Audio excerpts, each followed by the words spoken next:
Guess what? The anger you felt recently that messed up your entire day, it really only lasted 90 seconds. I know that's hard to believe, but neuroscientists have proved that you're choosing to stay angry after that minute and a half. And most people think that emotions are uncontrollable, but neuroscience research reveals that they're actually learned reflexes that you can change. Hey friend, I'm Christy, a board certified nurse practitioner, health coach, and trauma survivor. Welcome to Trauma Free, where I help you change your mind and change your life, just like I did. Today, I'm revealing some discoveries about emotional control that will make you question everything you thought you knew about feelings. Most people become overtaken by their emotions. Any little thing can send them into a 3-day depression, or so stressed they lose sleep for weeks. But research has revealed that these emotions aren't universal experiences. They're actually predictions that your brain makes based on past data. Your anger isn't a response to what's happening now. It's your brain's best guess about what this situation means based on very similar experiences that you've had from your past. So if emotions are predictions, then they can become reprogrammed. And what you're about to learn isn't just BS. It's a guide to your emotional freedom. And by the end of this video, you'll have a completely different relationship with your emotions. Picture this. Someone cuts you off in traffic, and in that instant, your brain has a chemical response. Your amygdala or fear center detects danger, and within milliseconds, it floods your system with a cocktail of stress chemicals so powerful that you could probably lift up that car. Your liver processes them out. Your kidneys filters them. Your entire body is designed to return you back to your baseline. So after 90 seconds, chemically, you are calm. So why do you stay angry for hours or even days? It's because you keep playing the same story over and over, which repeats the same stress chemicals. Your brain can't tell the difference between remembering being cut off and actually being cut off at that moment. Every time you think, I can't believe that they did this, you're producing more cortisol. So that person who irritates you isn't actually triggering you. You're responding to your past. Because our neural networks don't just activate present moment processing centers. They light up the exact same pathways created from our earliest emotional wounds. Think of your brain as having emotional blueprints. When your boss uses that dismissive tone, your brain doesn't just hear them. It activates a similar emotional response that you felt earlier on in your life. Research on trauma has revealed that these previous emotional states are so powerful that they can trigger the exact same physiological responses as the original. Brace yourself for this, because you're addicted to feeling bad. And like any addiction, you don't even realize you're doing it. Some people seem like they're just drawn into drama, because our brains don't just release dopamine for positive experiences. They release it for familiar experiences that are even negative. Think about that. Why do some people always seem to find drama? Because your brain has learned that when you're used to suffering, it's safer than the unknown. Emotional masochism is when we become addicted to our own stress responses. This is actually really scary, because your brain will create problems to get its fix. Ever notice how when life is going well, you suddenly start worrying about things that might go wrong? This is your brain looking for its next dose of familiar stress chemicals. But you can change this with pattern interruption, which is doing something so crazy that it breaks the addiction loop entirely. When you feel that familiar emotional trigger, starting immediately, do something completely ridiculous. Sing happy birthday or bust out some dance moves. And I'm being serious, because randomness, it stops the emotional addiction.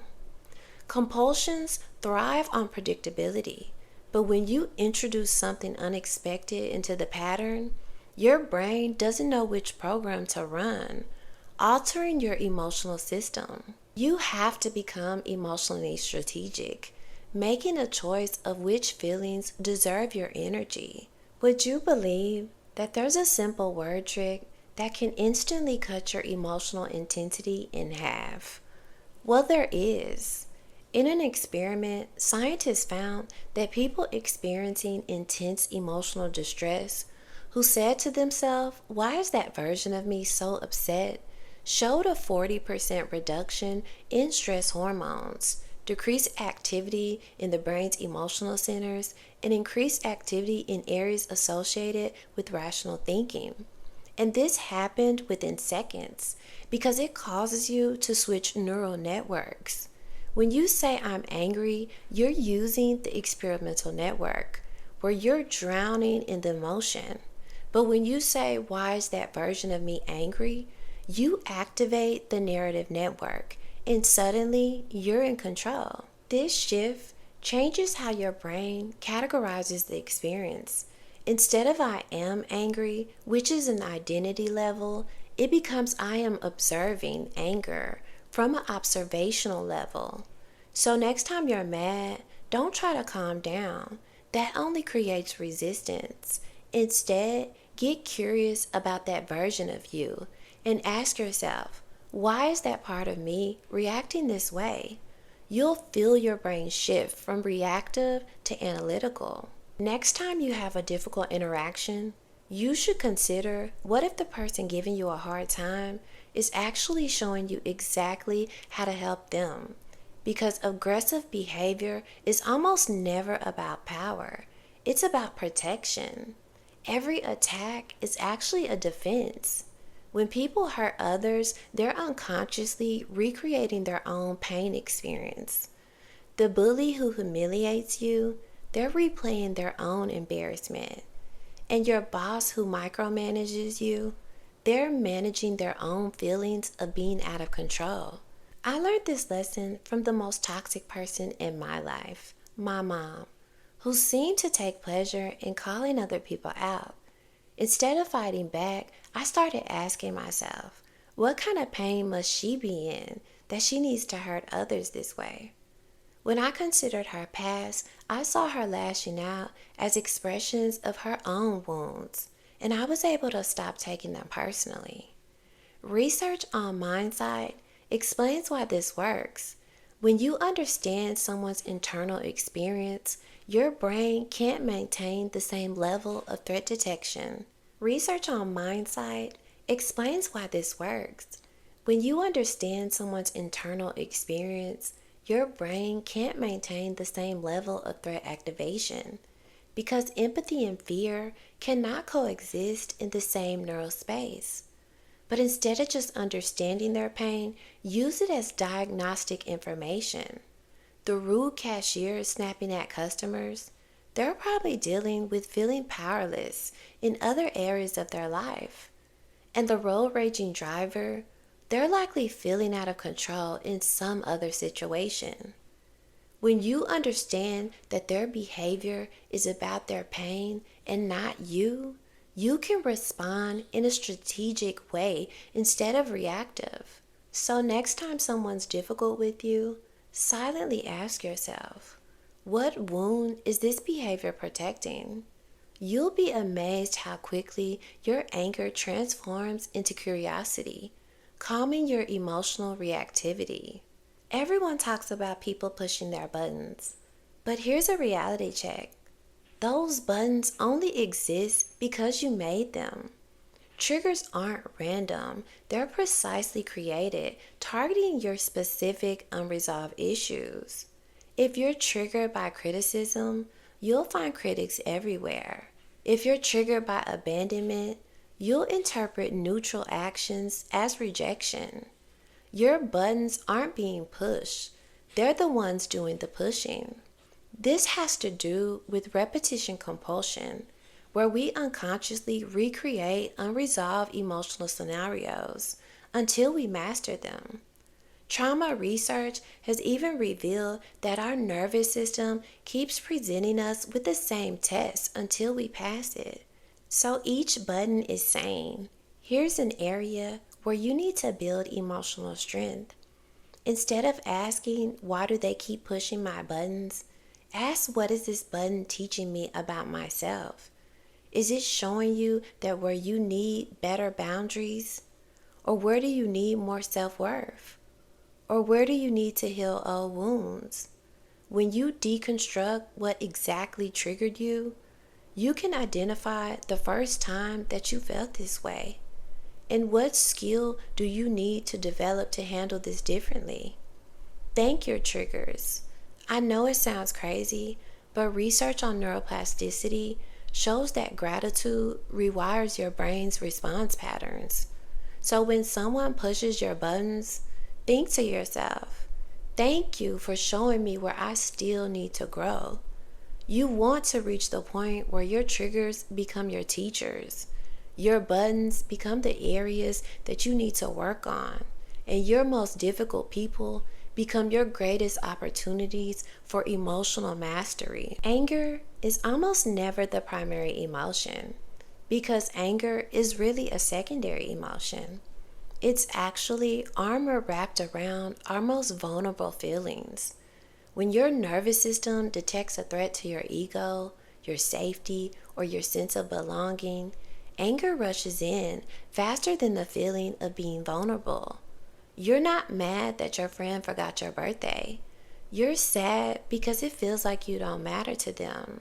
And you're not angry at your boss for dismissing your idea. You're scared that you're not valuable enough to keep your job.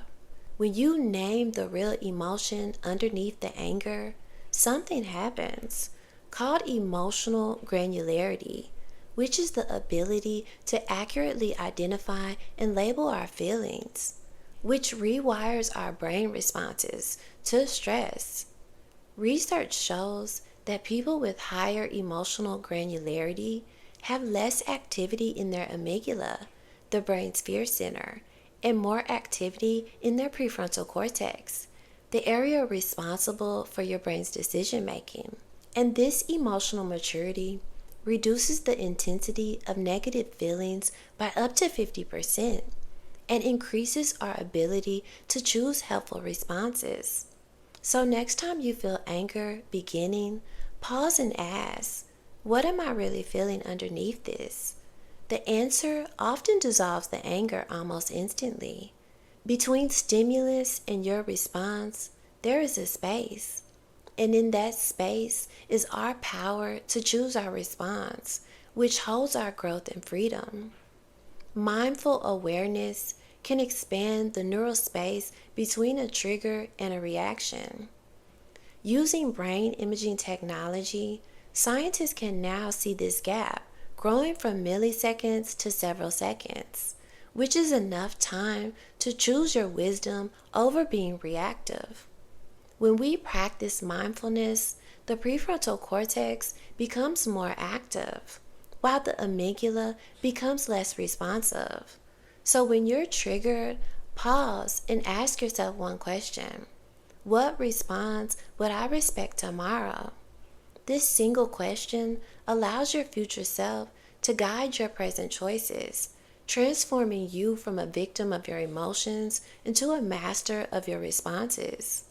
That difficult person in your life, they're not your enemy.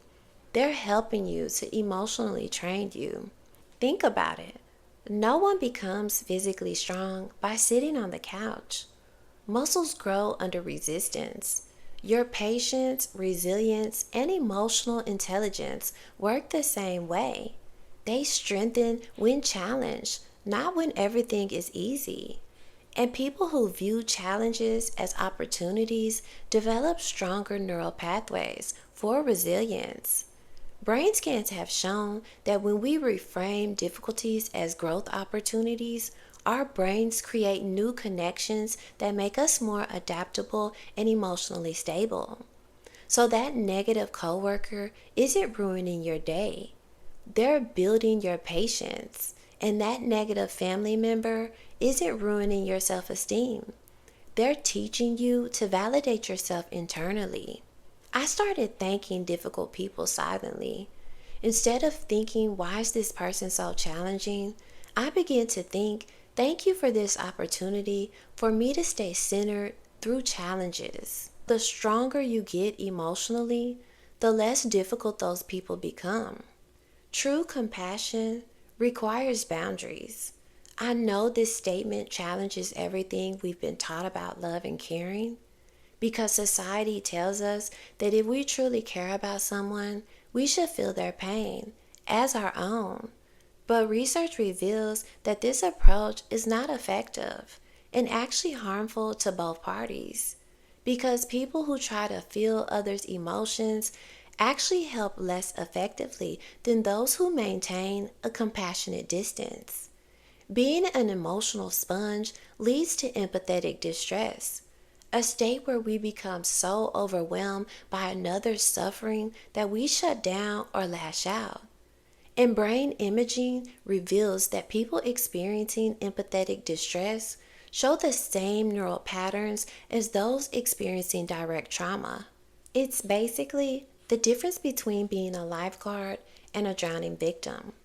The lifeguard maintains their position on the shore because they care. They can throw the life preserver. They can coordinate the rescue efforts and make clear-headed decisions because they haven't been pulled into the chaos. If they jump in without proper training and the right equipment, then there are two people drowning instead of one being rescued.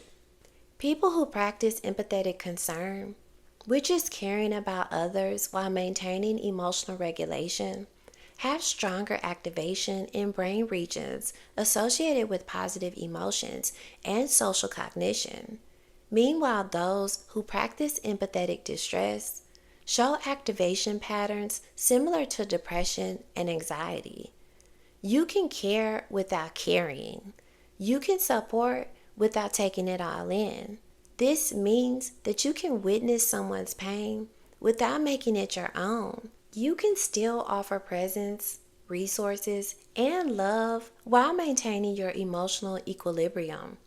The most effective helpers are those who maintain generous toughness, where they give but protect their own well-being.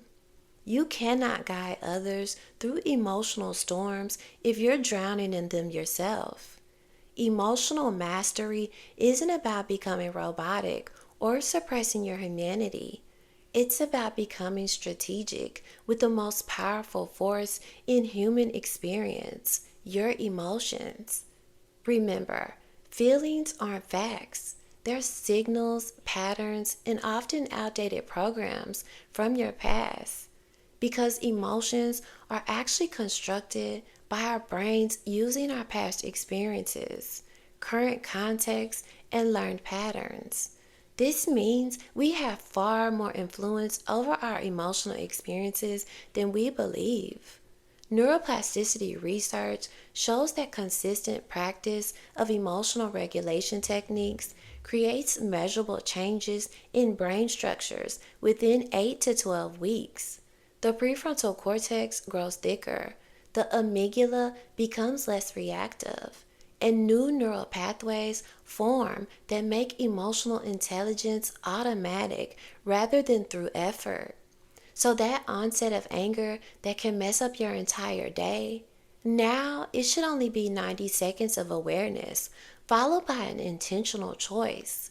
And if you can master these principles, then you can have better physical health, stronger relationships, more career success, and even higher life satisfaction. You are not at the mercy of your emotions. You are the one in charge. You can design an inner world that serves your highest good rather than your past limitations by mastering your anger. So until next time, stay trauma free and take care.